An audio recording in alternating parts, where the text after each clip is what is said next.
దేవుని ప్రేమించుట అంటే అన్నీ ఎగ్గొట్టి ఉండటం కాదు. దేవుడు అప్పగించిన బాధ్యతలన్నీ నెరవేర్చుట కూడా దేవుని ప్రేమించుటలో భాగమని మర్చిపోవద్దు. తల్లిదండ్రులు ఉన్నారా? వాళ్ళు తిన్నారా లేదా, వాళ్ళు ఎలా ఉన్నారు అని వాళ్ళని పట్టించుకోవటం దేవుని ప్రేమించటమే. దేవా, నువ్వంటే నాకెంత ప్రేమో తెలుసా, నేను నీకు 1000 రూపాయలు వేసాను ప్రభా. ఆయన అంటాడు, అమ్మ అన్నం తినలేదనుకుంటాను అంటాడు. వేస్ట్ ముసలోళ్ళు ప్రభా, వాళ్ళు వేస్ట్ ప్రభా. నేను అసలు నువ్వంటే నాకెంత లవ్వో లవ్వు. అరే లవ్ అని నా చెవులో పెట్టకరా పువ్వు. నీకు జన్మనిచ్చి కనిపించి పెద్ద చేసిన అమ్మా నాన్నకంత కూడు పెట్టకుండా నాకేదో ఇచ్చానా లెక్కలు చెబుతున్నావు. ఎవడీమన్నాడు రా నిన్ను?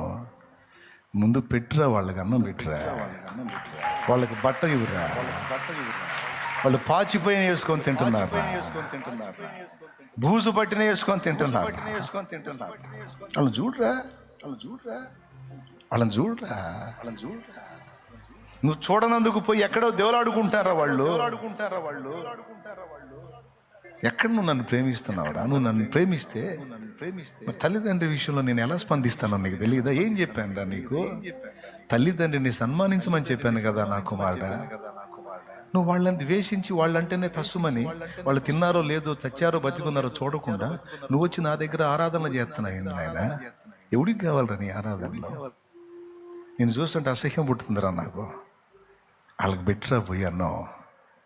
అదిరా నన్ను ప్రేమించటం అంటే. నేను చెప్పిన మాట వింటాం రా, నెరవేర్చటం రా ప్రేమించటం అంటే.